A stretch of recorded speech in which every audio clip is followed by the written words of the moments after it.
saya ngaji banyak. Nabi Isa itu kalau orangnya ceria sekali.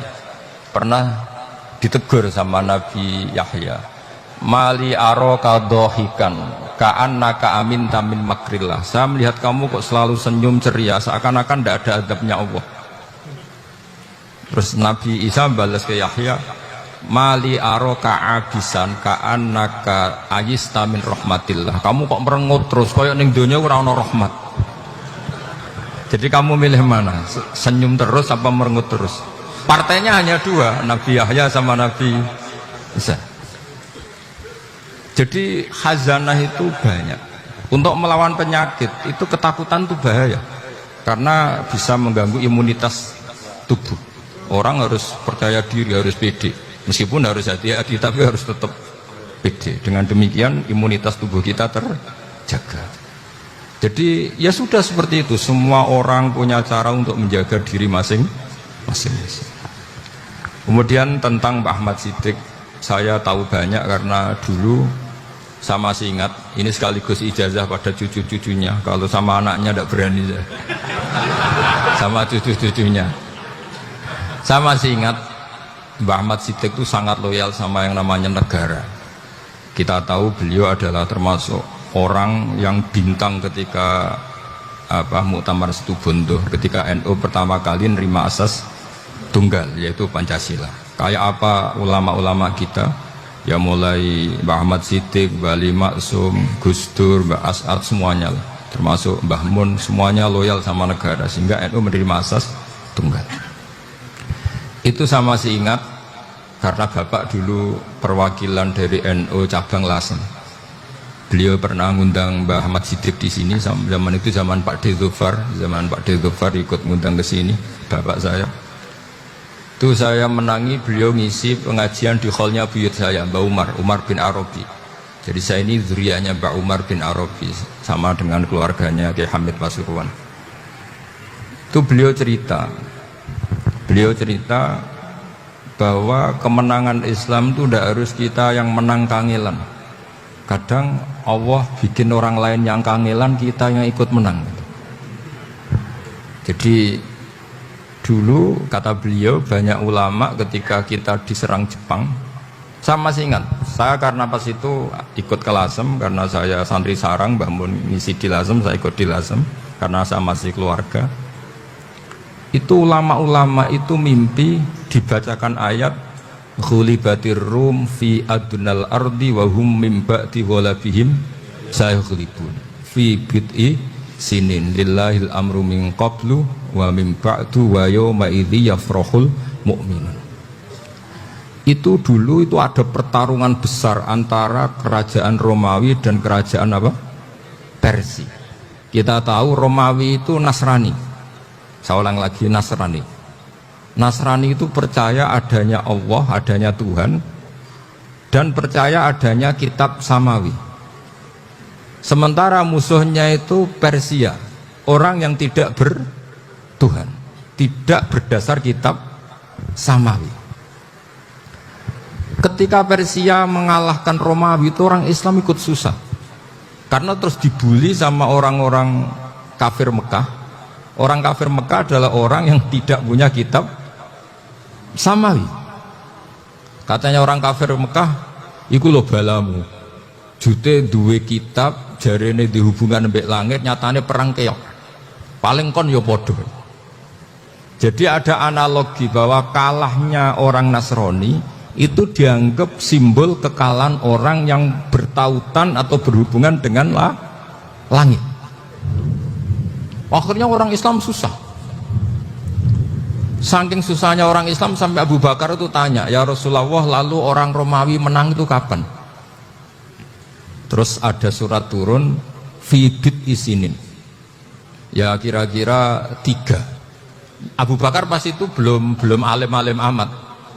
Jadi ngartikan 3 itu ya 3 betul. Sehingga beliau masyhur itu. Cara Jawa totoan itu kimar. Pokoknya nanti Romawi pasti menang 3 tahun lagi. Akhirnya ketika datang itu taruhannya dengan 10 onta. Datang ke Rasulullah, Nabi menjelaskan, Lho ndak. Bid'u itu mabena salas ilatis itu 3 sampai 9. Kamu jangan bilang 3. Ya sudah, taruhannya ditambah. Taruhannya ditambah sampai 100 onta. Tapi pembuktiannya enggak 3 tahun tapi nunggu 9 tahun. Sama jangan tanya, berarti dulu pernah taruhan halal. Zaman sebelum ngaji saya, sampean sudah sering taruhan, jadi jangan nyalahkan saya. Nanti itu ada ilmunya, namanya nasah apa? Mansukh. Dan taruhannya Abu Bakar tidak kayak sampean. Taruhan yang sangat-sangat demi Islam, bukan demi hadun nafsi. Betul. Ketika tahun ke-7 orang Islam itu menang. Gila ya, tahun 9 itu umat Islam menang. Menangnya umat Islam mengalahkan musyrik Mekah itu di Badar. Romawi mengalahkan apa? Persia. Gara-gara Romawi mengalahkan Persia itu cara berpikir orang itu rubah. Ternyata langit itu ada, kekuatan langit itu ada. Sehingga meskipun akhirnya orang Kristen bilang ada Trinitas, terus mereka keliru dalam mengartikan Isa, tapi ada sekian nabi yang mereka sebut dan mereka hormati. Ada sekian kesamaan. Sehingga dalam Islam, saya ulang lagi, dalam Islam, andai kan disuruh milih orang komunis sama orang Nasrani, Islam tentu sama-sama kerjasama, milih sama yang Nasrani, karena ini ahli kitab, kerjasama loh, bukan milih menjadi Nasrani. Nanti kapan salah paham, senangannya terus bully, itu semangatnya pasti hasad. Nah, terus lalu relevansinya dengan Indonesia gimana? Wa yauma idzi yafrahul mu'minun. Ketika orang Romawi yang punya kitab samawi mengalahkan Persia yang tidak punya kitab samawi, itu orang Islam ikut bunga, ikut gembira. Itu semua kiai banyak yang mimpi seperti itu. Ini cerita Pak Ahmad Siddiq. Saya dengarin. Ternyata betul. Jepang itu nggak dikalahkan Indonesia. Jepang, Hiroshima dan Nagasaki dibom oleh apa? Sekutu. Akhirnya Jepang pulang. Pas Jepang pulang, Indonesia merdeka. Itu dulu kiai-kiai sudah nakwil bahwa menangnya Indonesia itu tidak harus mengalahkan penjajah. Pokoknya nanti penjajah ada yang mengalahkan. Jadi orang Islam zaman itu tidak bisa mengalahkan Persia. Yang mengalahkan itu Romawi. Tapi orang Islam ikut gembira. Itu sebenarnya wa yauma idzi yafrahul mu'minun binasrillah. Jadi orang itu cara berpikir Quran itu beda. Sehingga saya ini cerita ke cucu-cucu Mbah Siddiq karena ya nasamnya sama sampai saya, karena sama-sama sampai Mbah Sambu. Bedanya keluarga saya lewat Mbah Abdul Azim, kalau yang keluarga sini lewat namanya Mbah Yusuf. Itu saudara sama Mbah Abdul Azim, sama-sama sampai Mbah Sambu. Tapi keinginan saya tentu bukan sekedar silaturahim gagah-gagahan diceluk Gus. Celuk Gus itu repot. Nak ora alim ra pantes. Nak beling ra pantes. Salam templek 1.000 jaluk swarga. Tuhan. Kok mentalane 1.000 jaluk. Kamu nginep di hotel 100.000 itu tidak cukup, apalagi untuk bayar apa? Surga. Itu enggak sopan sekali gitu. 1 juta ya nggak bisa itu, 100 juta juga nggak jelas juga. Terus sampai mendingan nggak usah salam template, malah nggak mungkin masuk surga kalau.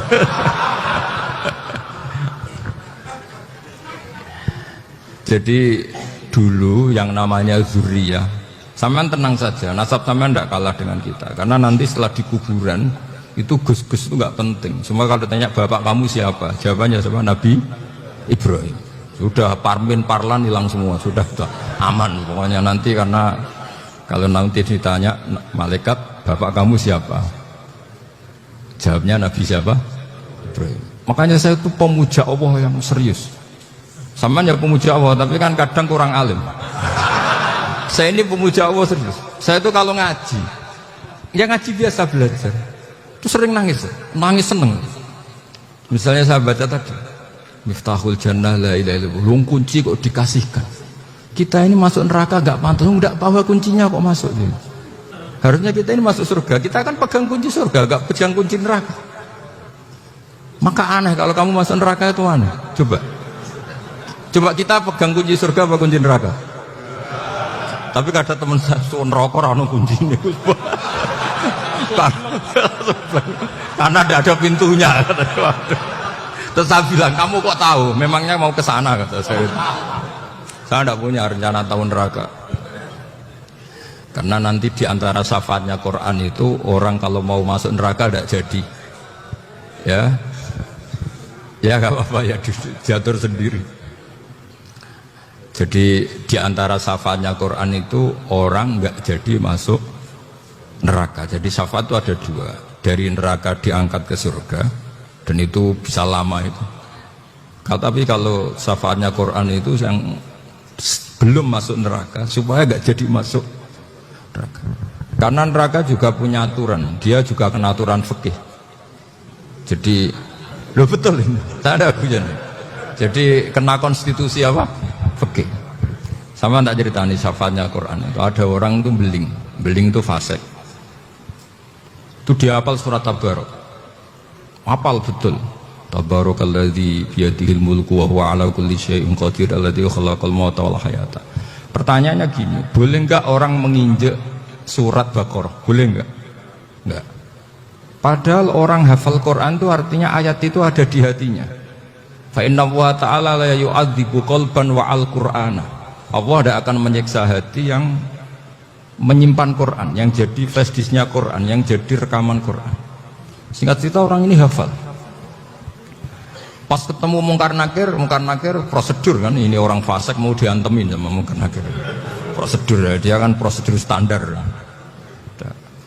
Si surat Tabarok akhirnya menjelma jadi seseorang yang gagah berani. Kamu nggak boleh nyiksa orang ini. Saya ini kalamu. Kalau kamu nyiksa dia berarti nyiksa saya. Kamu berani sama kalamu. Wah ya tidak berani jadi karena. Tapi orang itu nakal, harus saya gebukin. Tapi kata Quran tadi, tapi saya di situ pasti kena saya. Oh debat, nggak ada lajnahnya, ini nggak ikut. Kalau Gus Verjon ikut jadi lajnah. Kalau jadi lajnah pasti kroninan. Kalau santrinya dimenangkan. Wah, akhirnya debat. Ya sudah kita ketemu Allah. Akhirnya Mungkar Nakir sama Quran tadi surat Tabarok datang sowan sama Allah. Terus kata Allah, memangnya kenapa Mungkar Nakir? Saya harus nyiksa dia karena dia fasik ya Allah. Memangnya kenapa surat Tabarok? Saya ada di situ. Menurut aturan orang tuh nggak boleh injak-injak Quran. Kalau dia nutuk saya, nutuk Quran. Itu harus dikasih tahu fikihnya Mungkar Nakir. Akhirnya Allah ngendikan gini ke surat Tabarok, ya sudah terserah kamu. Kalau terserah kula Gusti, Mungkar Nakir nggak boleh nyentuh orang ini. Ya sudah selamat. Sehingga terus itu sama baca di termasuk mujizatnya surat Tabarok di tafsir Ibnu Katsir banyak. Karena tadi logikanya malaikat itu juga kena aturan fikih. Sehingga banyak ulama termasuk Said Muhammad ngendikan pertanyaan Mungkar Nakir itu tidak semua orang kena. Kalau semua orang kena, nanti kalau tanya Nabi Muhammad, waman Nabi Yuka, kacau kan jamnya. Nabi kamu siapa? Lu saya ini Nabi. Ya kan? Lah nanti kalau pas ketemu Nabi Ibrahim, waman Abuka, jadi repot kan? Makanya ada kiai yang guyon kalau ditanya Marobuka, saya ini guru tauhid sembrono. Saya ini ngajar Ummul Barohin, kamu tanya Marobuka. Masyhur itu keramatnya Imam Malik itu. Ada Ashabu Malik, rajulun min ashabi Malik. Beliau ditanya Mungkar Nakir Marobuka manabiuka. Imam Malik datang, ini seumur-umurnya itu ngajar tauhid. Kok kamu bedai itu gak sopan kamu. Nah, kita berharap barokah sampean ngaji nanti itu. Yes. Malaikat itu anak sungkane itu. Jadi itu ada juga. Dan saya meskipun guyon itu serius. Bedanya orang alim sama ndak itu di situ. Kalau orang alim itu guyon itu masih bener, masih serius. Coba saya bacakan ayatnya. Ala inna auliya Allahi la khaufun alaihim wa lahum yahzanun. Terus lahumul busyra fil hayatid dunya fil akhirah. Artinya kalau Mungkar Nakir dengan penampilan garang gitu, berarti ada ketakutan apa enggak? Ada, padahal ciri utama walinya Allah tidak ada ketakutan. Makanya itu termasuk dalilnya Sayyid Muhammad, tidak semua orang alami seperti itu, karena wali-wali itu la khaufun alaihim walahum yahzanun. Wah anak kiai ketemu karena kerja buat tidur wedek. Iku dredege ora kok pertanyaan itu, nak konan santri piye? Lho isen wis kiai dihanjuti mungkar nakir. Malu gak kira-kira? Mesti pelengahan konan santri piye? Nah jawabannya gampang karena pernah ngajar tauhid. Makanya Sayyidina Ali ini cerita ini ada di kitab Nuri Dholam, sama lihat di kitab Nuri Dholam karangannya Syekh Nawawi Banten. Itu Sayyidina Ali itu ya, andai kan orang biasa mungkin ya agak-agak hasut, tapi ini wali gak boleh kamu katakan hasut. Dia itu mangkal sama Umar. Orang kok setiap orang pernah dibentak, apa dia berani bentakmu karena penasaran dia. Bagaimana kerengnya Umar itu berlanjut enggak gitu kira-kira. Akhirnya minta, ya Allah saya minta kasyaf. Ya karena yang minta Sayyidina Ali karena mau wajah dituruti sama kasyaf. Dilihat Sayyidina Umar pas meninggal itu.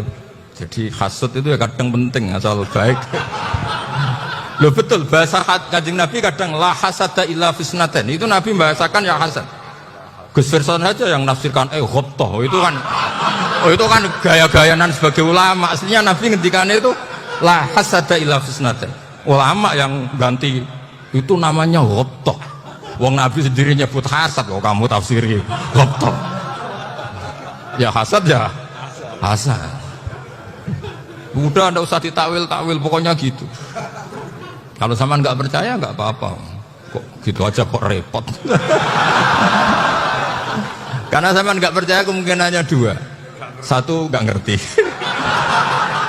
Dua sama-sama alim kan dari awal kalau sama-sama alim kan laisali alimin ayuqallida aliman akhor. Kita nggak perlu saling mengikuti. Ngapain hasud? Biasa aja.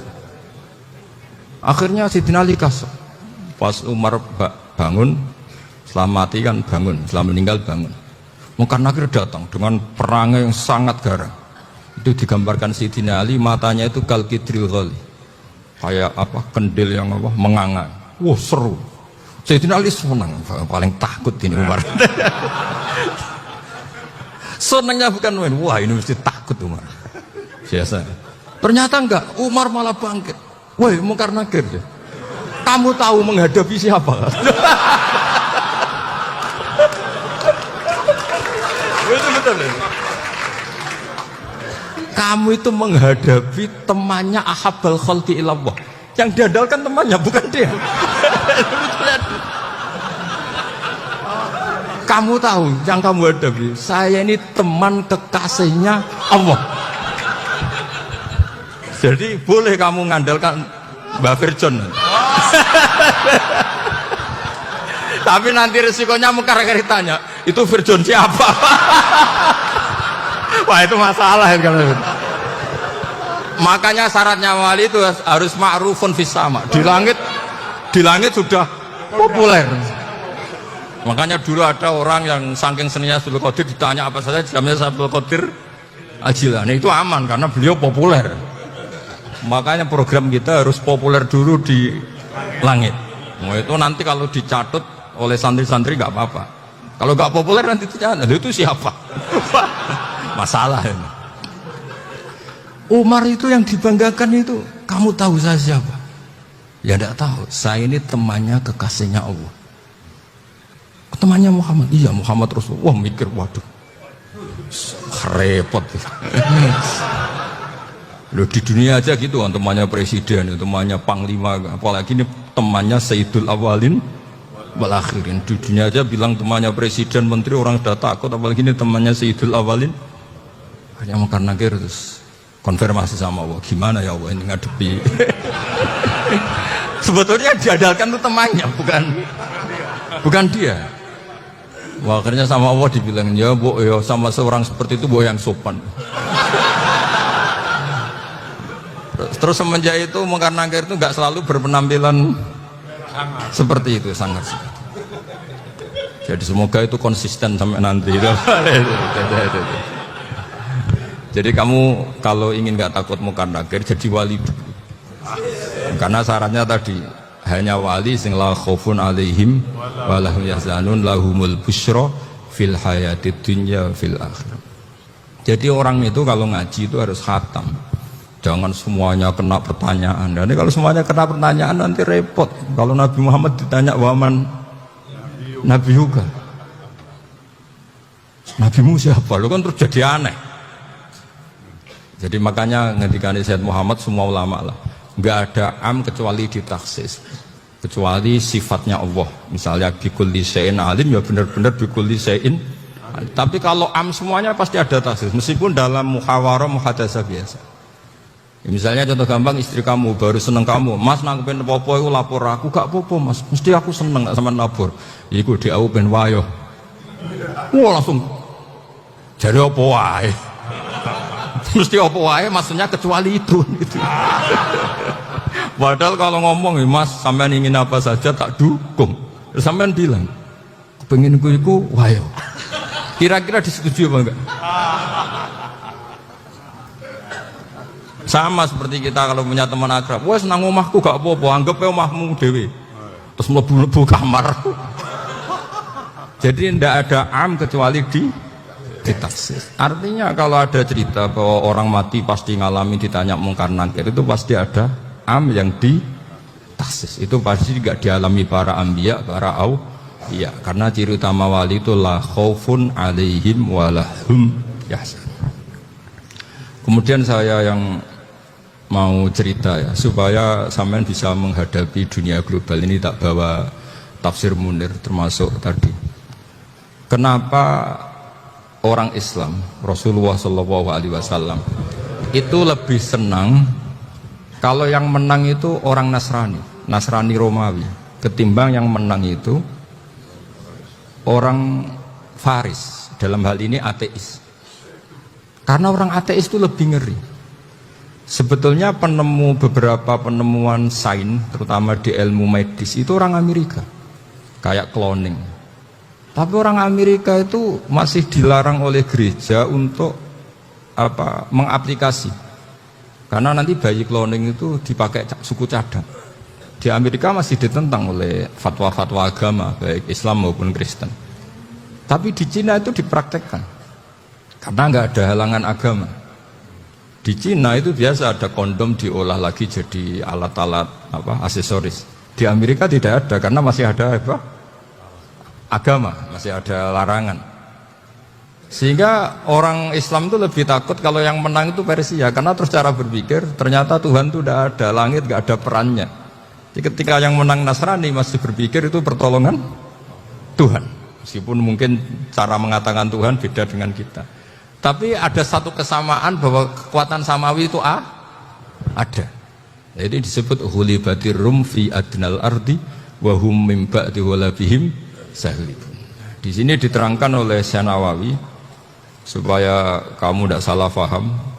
Sebetulnya kamu katakan misalnya wah itu paham liberal, sebenarnya saya tidak tersiksa. Cuma takut yang mengatakan seperti itu cek goblokir atau ngaji gitu. Itu aja masalah saya. Ini saya baca ini karangannya Syekh Nawawi, karena tadi kata Mbak Firjon ngaji itu harus sama orang yang bersanad. Saya ini kalah sama beliau itu berkali-kali. Secara nasab saya harus manggil Mbah. Secara silsilah ilmu saya juga kalah lagi. Saya sering disewani sama cucu-cucu Syekhona Khalil. Kiai Siddiq itu termasuk murid dekat beliau Syekhona Khalil. Kalau itu berarti kan Gus Firjon, Ahmad, terus Mbah Siddiq. Mbah Siddiq ngaji Syekhona Khalil. Syekhona Khalil itu pernah ngaji langsung sama Sayyid Zaini Tahlan. Berarti beliau dari Sayyid Zaini Tahlan itu baru generasi kelima. Sementara saya itu sudah ke-7 atau ke-6. Saya, Mbah Mun, Mbah Karim misalnya, Mbah Hashim, Mbah Mahfud Termas, Sayyid Abi Bakar Sato, yang arangnya Anatul Talibin, baru Sayyid Zaini Tahlan. Berarti saya ke-7, kalah lagi. Tapi untuk jadi wali biasanya cepat saya. Karena syaratnya jadi mbah itu ngalah demi putu. Jadi kalau beliau ngotot, saya dulu Gusti sabahnya, wah itu mbah yang nggak baik. Pasti jatahnya dikasihkan apa? Cucunya dulu. Makanya Abdul Muthalib itu orang yang dapat wangsit, tapi yang jadi nabi itu cucunya. Jadi dalil saya banyak. Sebenarnya Abdul Muthalib itu sudah sering dapat wangsit. Karena saya bahasakan wahyu, Nabi yang protes, enggak nabi kok dapat wahyu. Tapi sebetulnya Abdul Muthalib itu masyhur. Kalimat-kalimatnya menunjukkan bahwa beliau itu sudah dapat wahyu kalau nanti cucunya itu jadi nabi. Makanya senangnya bukan main Abdul Muthalib sama Rasulullah. Putu seneng mbah, seneng putu. Jadi mungkin, jadi sama nggak usah protes loh. Ya, yang jadi wali kok cucunya. Dulu betul. Dulu Mbah Hamid Pasuruan itu kalau Mbah Ahmad Siddiq ke sana, Mbah Hamid Pasuruan kalau manggil Mbah Ahmad Siddiq itu paman. Tapi pamannya minta ijazah ke ponaan. Apa ya gara-gara itu memang. Kalau itu masih berlaku apa?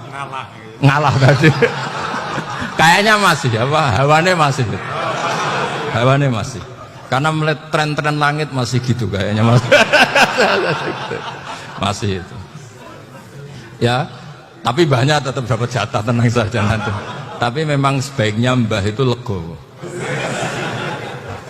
Rasulullah Muhammad SAW itu terkenal min dzurriyyati Ibrahim.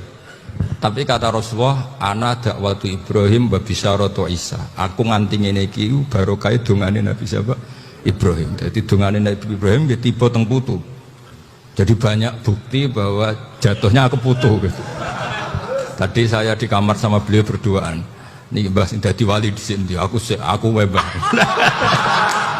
Cocokan tadi. Nah, kenapa saya akhir-akhir ini gulirkan daftar wali? Kenapa? Saya ini resah ya, orang sudah ingin dicintai pejabat, dicintai tetangga, dicintai teman. Tapi kadang-kadang orang lupa lagi dicintai Allah. Makanya saya meskipun guyon, tapi ini amdan, bukan sahwan. Supaya orang punya cita-cita lagi jadi wali, ingin dicintai Allah. Kita ini terlalu lama ingin dicintai makhluk. Mbok ya naik kelas sedikit lah. Ingin dicintai Allah Subhanahu wa ta'ala. Meskipun saya guyon, tapi tadi guyon saya tuh lebih serius ketimbang serius Anda. Karena tak pikir. Saya tuh kalau pergi itu seneng ngebis, bukan karena saya tidak punya mobil, tapi saya sering mau butuh itu supaya nggak diganggu. Karena saya tuh harus punya waktu sendiri. Kalau bis kan ketemu orang nggak kenal, tapi sekarang ya agak susah, banyak yang kenal. Dan susahnya lagi nggak minta ijazah, minta foto. Repot tuh. Mau dibenci itu umatnya Rasulullah Shallallahu Alaihi Wasallam.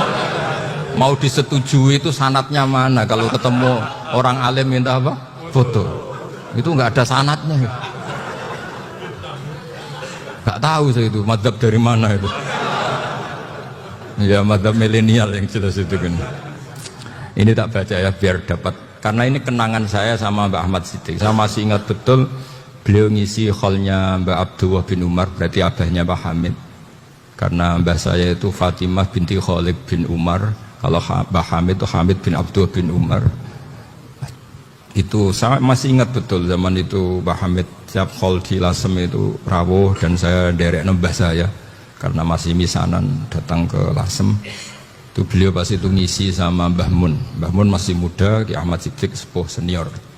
Itu beliau cerita bahwa dulu ketika Indonesia dijajah Jepang itu para kiai mimpi dibacakan ayat hulibatir rum fi adnal ardi wa hum min ba'di hulabihim. Terus ada kiai yang tanya takwilannya gimana? Ya nanti Jepang pulang bukan karena kita yang mengalahkan, tapi Jepang ada yang mengalahkan sendiri meskipun tidak kita. Kayak dulu Faris tidak dikalahkan Islam tapi dikalahkan Romawi, tapi yang senang umat Islam. Wa yauma idzi yafrahul mu'min. Itu luar biasa ulama-ulama kita. Delalah kejadiannya Indonesia seperti itu. Yaitu kita tidak mengalahkan Jepang, tapi Jepang pulang sendiri karena dikalahkan apa? Sekutu. Ya ini saya baca. Ini tidak usah dicek bacanya benar apa enggak. Sudah aman apa aman. Karena kalau saya salah itu ya sengaja. Artinya ya sengaja saja. Ya biasa maksudnya. Saya kemarin ngisi di Pondok Peloso, di Pondok Al Munawir Jogja. Salah itu ada dua. Ada salah yang memang benar-benar salah. Itu enggak apa-apa, bisa dimakfu. Karena mesti saking wong goblok salah yang terus itu. Ada salah bawaan ilmu itu repot tuh dadaninya. Karena misalnya kita yang biasa belajar qiraah safah wayah sibuhu, mesti diulang lagi wayah sabuhu. Karena qiraahnya Imam Asim itu hasibah sabu bi fathis sin. Sementara kita kalau ngaji kitab kulino yahsib. Sehingga kita yang biasa belajar safah itu kalau baca kitab itu kayak orang bingung. Kadang-kadang yang ngaji juga bingung. Gus Pak mocok di bulan pelin. Ya tepat-tepatan. Ada yang mengatakan Gus Pak bingung, ada yang mengatakan Gus Pak alim alam. Ya tepat-tepatan nasib tadi. Karena memang ya safah memang seperti itu.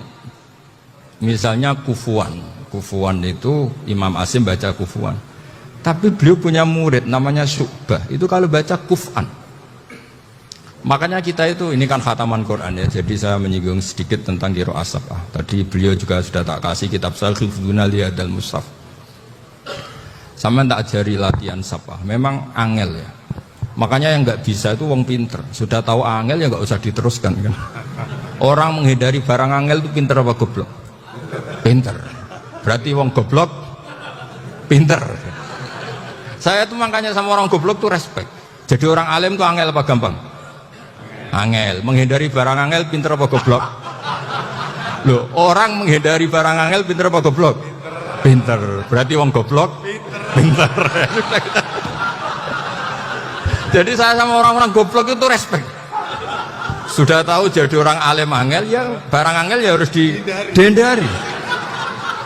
Makanya saya ini insya Allah umatnya Nabi yang termasuk yang terbaik. Amin. Karena mencintai umatnya Nabi termasuk yang goblok. Wah, itu udah gampang itu. Karena tadi udah tahu ya. Seperti itu loh orang naik panjat pinang. Itu yang naik karena ingin hadiah. Yang nonton sudah tahu, wah licin kok dinaikin mau keplodok ya. Tapi orang sepakat yang nonton juga pinter karena sudah tahu ribet kok. Tukun yang pasar kena lah apa mana. Sama juga gitu. Ngalim tafsir angel, ngarim fikih angel, tak karek ngaji ngerekam kan gampang. Itu pinter apa goblok? Pinter. Iya. Makanya kula niku mbok burohno ngono tok. Saya tadi dinasihati Mbak Firjon, muga-muga hati saya selamat. Saya itu meskipun kata orang banyak, muhibin saya banyak, tapi saya insya Allah tidak riya. Saya itu pakai kitab namanya Tasbitul Fuad, itu karangannya Said Abdul Al-Haddad. Ketika beliau punya muhibin banyak ditanya, bagaimana ya Habib Anda menjaga hati Anda? Jamnya Said Abdul Al-Haddad itu unik. Innama azzamu Allah. Mereka itu sebenarnya menghormati Allah. Cuma butuh sarana, dan itu saya. Jadi saya tahu sampean semua itu mencintai Quran, mencintai sunnah Rasul, mencintai hadis-hadis Rasul. Cuma sampean kan karena nggak paham, terus manfaatkan saya. Jadi sebenarnya saya ini korban. Korban. Jadi saya mau riak gimana? Korban kok mau. Bangganya di mana tuh? Coba sampean misalnya ngaji tafsir, belajar sendiri kan susah. Terkibnya susah, maknanya susah, bahkan beli kitabnya kadang tidak kuat. Loh, untuk jadi alim tafsir itu kan harus beli kitab. Loh, saya sering belajar kitab itu jutaan.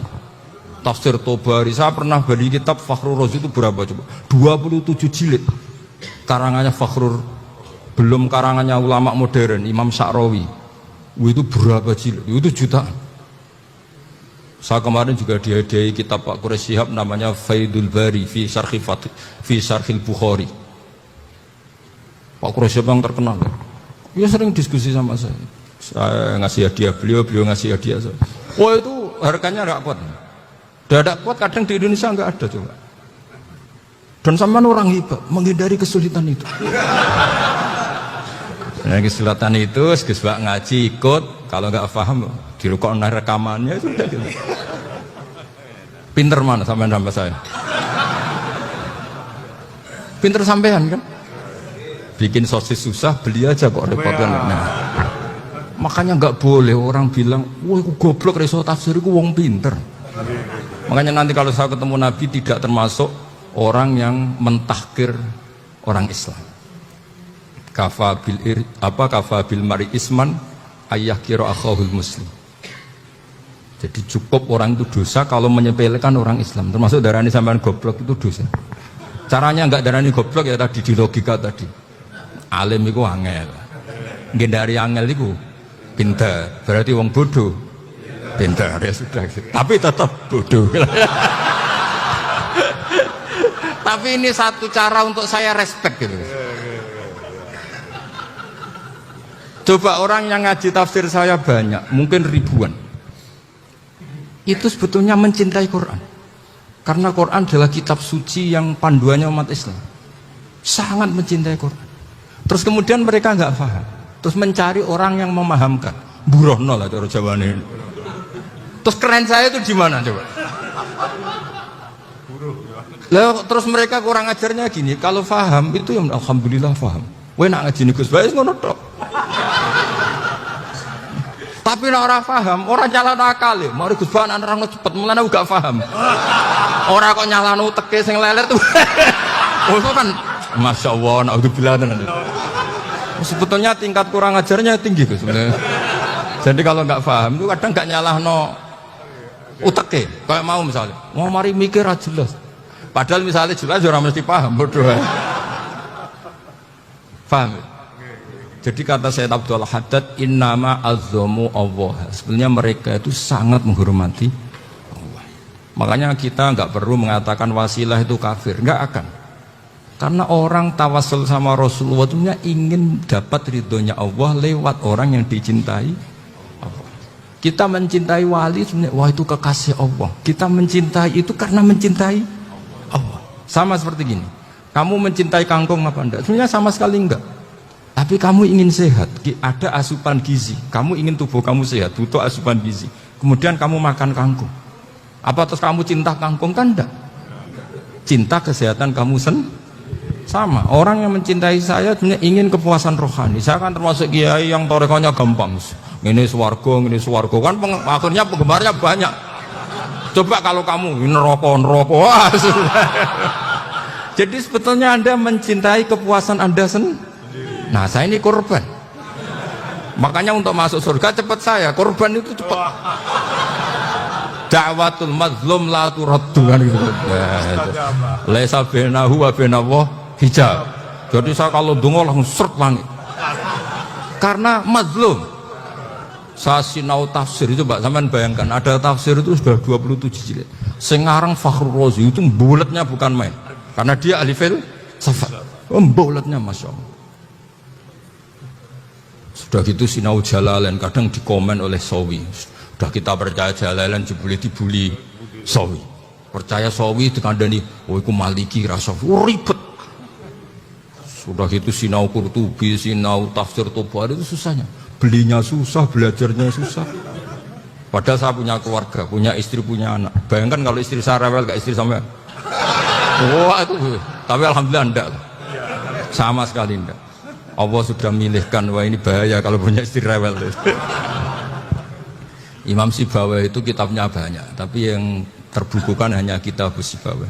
Karena beliau kalau sudah belajar lupa istri. Hanya pas beliau di pasar, kitabnya dibakar semua sama istrinya. Karena dianggap saingannya. Ternyata yang dicerai tidak kitabnya, malah istrinya. Itu Imam siapa? Sibawai. Tapi alhamdulillah kitab saya nggak terbakar, aman. Saya teruskan ya. Jadi untuk menjaga ria dilatih innama azzamu Allah. Sebenarnya mereka itu menghormati Allah. Sehingga wasail-wasail itu sebenarnya nggak pernah jadi subjek pelaku utama enggak. Tetap Allah. Sebab itu kata Sayyid Muhammad, kamu kok mengatakan wasilah itu kafir itu gimana? Ketika innallaha qad ba'atsa lakum taluta malika. Talut itu ya manusia. PD-nya itu apa? Inna ayata mulkihi ayyatiyakumut tabut fihi sakinatum mir rabbikum wa baqiyatum mimma taraka alu Musa wa alu Haruna tahmiluhul malaika. Jadi beliau pede itu kalau bawa sunduk semacam peti sakti, sing di situ ada baqiyatum mimma taraka alu Musa wa alu Haruna tahmiluhul malaika. Ya kayak semacam jimat. Tapi saya bukan mensyariatkan jimat enggak, karena nanti banyak penjual yang pembohong juga gitu loh. Cuma cerita, kamu tidak usah mengatakan kafir. Dulu Tolut PD-nya kalau bawa sunduk, semacam peti kesaktian yang di situ ada baqiyatum mimma taraka alu Musa wa alu Haruna tahmiluhul malaika. Sehingga Khalid bin Walid, meskipun beliau sahabat dan menyaksikan wajah Rasulullah SAW, itu bawa sya'aratun min sya'aratihi Rasulullah SAW, bawa rambutnya Nabi. Perang kemana-mana itu diletakkan di pecinya. Nanti sama tanya lagi, masa pakai peci Khalid bin Walid ini? Wah panjang, sampai itu repot. Sampai tak warai ngaji usul fikih. Usul fikih itu kalau ngaji itu ada istilah tangkihul manat. Ini mestinya wilayah yang kita bisa berdebat sama Mbah Firjan. Dulu itu musuh saya karena saya makili Anwar, beliau makili Peloso.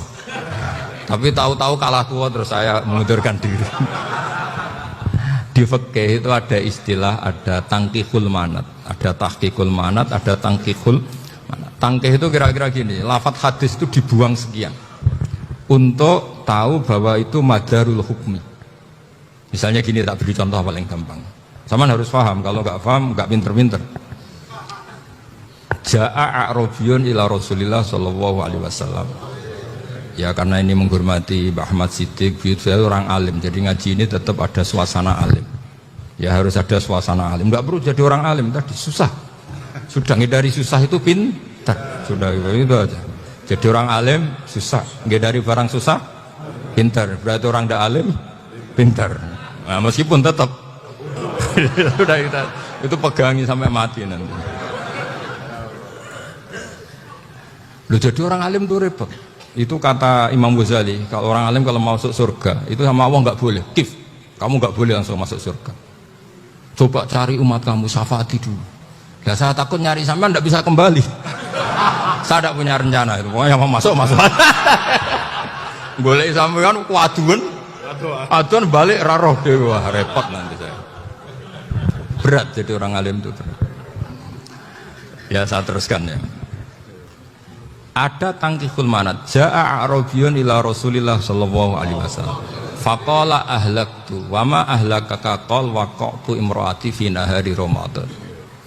Ya sidang kita, saya ini rusak ya Rasulullah. Kenapa? Karena saya menjima istri saya fi nahari Ramadan. Terus kata Nabi, kamu harus bayar kafarah. Napa Nabi kafarah? Puasa 2 bulan. Wong baru 1 hari aja terjadi gitu kok disuruh puasa 2 bulan. Ya tidak kuat ya Rasulullah. Baru berapa hari saya puasa aja kecelakaan seperti itu. Apalagi kalau sampai 2 bulan. Tidak ya Rasulullah. Ya sudah kalau gitu kamu pertama ngasih makan apa? Itku rokobah kan, pertama merdekakan budak. Tapi kan sekarang nggak ada budak makanya. Terus sekarang langsung puasa. Wah ini nggak bisa semua. Ya sudah ngasih makan orang 60. Kasihkan siapa ya Rasul? Ya orang fakir. Saya ini paling fakir. Di kampung saya ini orang paling fakir. Jadi mulai dulu orang fakir itu hubungan suami istri itu paling lancar, mulai dulu. Makanya orang fakir itu anaknya banyak, karena hiburannya hanya itu. Wong Ramadan aja. Coba mau ke ATM nggak punya uang, mau antri di bank nggak punya, mau apa coba? Itu mulai dulu. Ini sanatnya mutasil. Wah, akhirnya sudah sanksinya kan tadi ya itku rokobah atau puasa 2 bulan berturut-turut atau ngasih makan 60 orang miskin. Lalu kata ahli usul fikih, kata a'rabi dibuang, nggak menjadi catatan hukum. Orang kota pun kalau melakukan itu juga kena sanksi yang sama. Imro'atau juga dibuang. Andai kan itu dilakukan untuk amatnya juga ketentuannya sama. Nah sekarang perdebatan antara Imam Syafi'i dan Imam Malik begini. Sekarang pertanyaan gini, jima istri itu hukumnya boleh apa haram? Boleh kan? Lalu kalau ada orang tanpa udzur kemudian makan siang-siang, cara Imam Malik hukumnya sama, harus kena sanksi yang sama. Karena sama-sama hakku hurmati Ramadan bighairi udzrin syar'iyyin. Sama-sama merusak hukum Ramadan tanpa udzur syar'. Lu jima itu tidak zina. Kan hukumnya jaiz.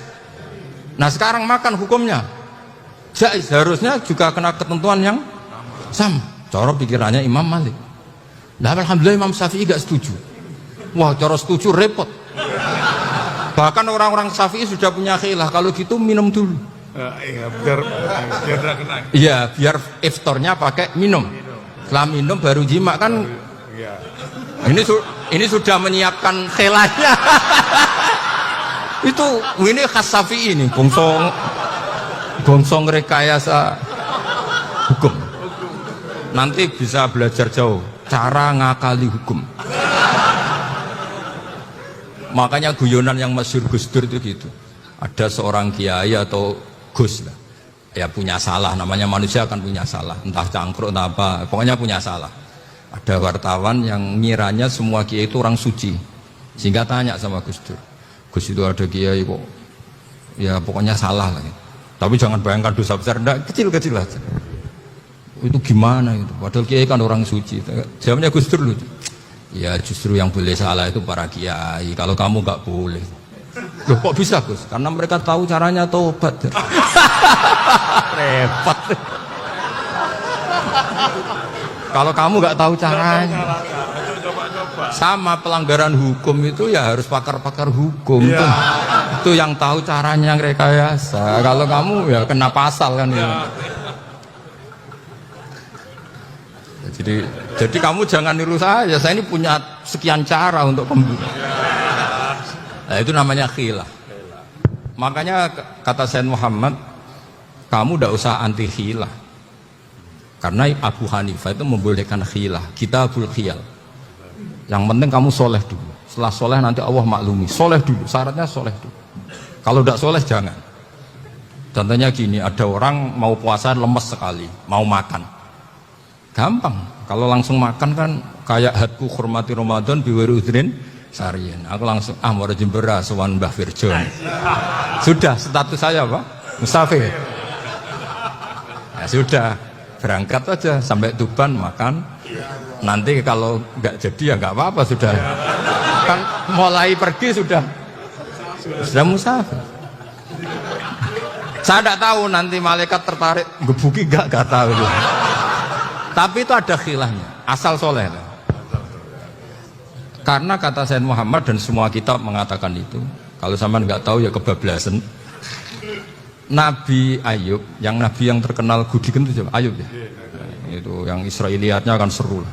Gudikan dikukur bek kreweng itu terlalu lah kalau itu. Untuk kreweng konti, orang Arab orang kreweng itu sudah masalah itu. Singkat cerita.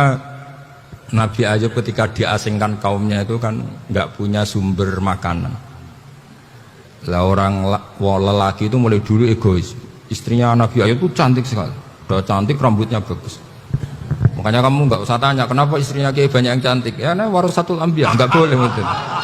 Kalau nggak cantik ya warasatul anbiya dari segi balak. Istrinya Nabi itu semuanya cantik.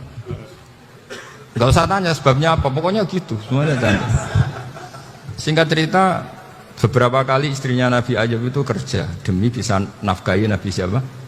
Suatu saat itu tidak ada pekerjaan yang cukup untuk beli roti. Satu-satunya peluang dapat rezeki itu putrinya raja itu rambutnya berondoli. Terus ada sayembara siapa yang rambutnya bagus mau dibeli. Sampai rambutnya istrinya Nabi Ayub itu dijual. Nabi Ayub tersinggung karena itu mengurangi kecantikan. Jadi lelaki mulai dulu gitu. Udah nggak urun kalau istrinya nggak cantik itu komplain. Itu khasnya lelaki. Jadi kalau kamu gitu ada sanadnya juga, tenang saja ya. Komplain ya pegawai. Saking mangkelnya Nabi Ayub terus ngendikan la adriban naki mi'ata sautin. Kamu akan saya pukuli dengan mi'ata sautin atau dengan 100 cambuan. Atau mi'ata dikhtin atau mi'ata apalah sesuai konteks zaman itu. Enggak namanya pecut tuku konti kok ribet lagi. Singkat cerita akhirnya ketahuan bahwa istrinya menjual itu demi Nabi Ayub. Allah enggak ridho kalau kekasihnya yaitu istrinya Nabi Ayub wis perjuangan kayak gitu malah kena hukuman. Tapi Allah juga enggak ingin kekasihnya yang bernama Ayub melanggar sumpah. Padahal beliau sudah sumpah, wallahi demi Allah nanti tak pukul dengan 100 kali. 100 kali dengan lidi lah misalnya, contoh yang gampang itu lidi. Akhirnya sama Allah dikasih satu solusi. Wa khud biyadika dikhtan fadrib bihi wala tahnas. Ya sudah, lidi itu ikat jumlahnya 100. Terus pukul sekali saja, anggap saja sudah 100. Iku pangeran sing wari ngakali ngono iku pangeran.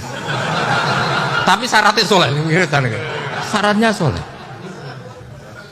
Jadi kalau kamu anti khilaf berarti anti ajarannya Allah di ayat itu. Wa khud biadika dikhsan fadrib bihi walata. Itu dulu ada, ini cerita di Ithaf. Ini cerita terakhir, ini sudah, sama jangan nama sudah. Terus pengumuman tadi, yang nggak pernah sepuh ngutang saya itu haram. Karena tadi saya punya kewajiban di rumah yang bisa menggugurkan yang kewajiban yang lebih besar. Lebih besar itu ya tadi, bisa pernah guru, pernah sepuh. Yang jelas gak umur. Umur sampean menangkap itu. Tua-tua serepot itu. Ada raja itu ganteng kaya, senengannya nikah perawan cantik. Itu semua kampung mesti kenal. Mungkin digilir atau gimana pokoknya. Suatu saat ada pemuda suka sama perempuan yang di kampungnya, cantik sekali. Kemudian pemuda ini ternyata pekerja di kerajaan itu. Tiap hari ditanya, wah itu yang di kamu yang cantik siapa? Mau saya nikahin gini. Wah bahaya ini saingannya raja. Jadi yang dibidik pemuda tadi itu saingannya. Si raja ini orang yang namanya raja kan gengsinya tinggi. Kaifatang kihuha wa qad ra'aitu qad qabbalaha rajulun. Kok mbok nikah piye? Saya tuh pernah melihat dicium lelaki. Wah gak mau. Gak gelem wis kadung ditambung lan waqt qabbalaha rajulun. Saya pernah melihat sendiri qabbalaha rajulun, dicium oleh lelaki. Sudah gak minat raja langsung gak keren. Suatu saat pemuda tadi nikahi perempuan itu. Rajanya marah, kamu lelaki gak punya harga diri gini. Gak punya selera, gak punya harga diri, sudah pernah dicium orang kok tetap dinikah. Bilang ke rajanya, ta'rif manir rajul, lelaki itu siapa? Abuha. Kamu tahu lelaki itu siapa? Sopo? Abuha. Bapaknya. Saya kan hanya bilang rajulun. Pernah dicium lelaki. Lah pikirannya raja lelaki wis kowe-kowe ngene iki. Tapi butuhe canem mau raja ben gak sida. Itu aja tuh. Baru kayak digulirkan gitu, wakot qabbalaha rajulun. Wah nggak mau. Setelah itu suatu saat pegawainya tadi nikahi perempuan. Kamu nggak punya harga diri gini. Kamu tahu mandir rajul apa abuha? Wah nak ngono aku gak apa-apa. Lah monggo sakniki wis bojo kula. Ora trimo wis diambung wis macam-macam. Lah itu namanya khilah. Apa? Khilah. Kalau di Balawa disebut tauriyah atau apa. Tapi saya tidak ngajari sampean seperti itu. Sudah pinter sebelum saya ajarin. Bongso ngakali kan sudah pinter. Ya ini terakhir tak baca ya, tak baca Arabnya saja nanti. Bismillahirrahmanirrahim. Biar dapat barokahnya Syekh Nawawi juga barokahnya guru-guru.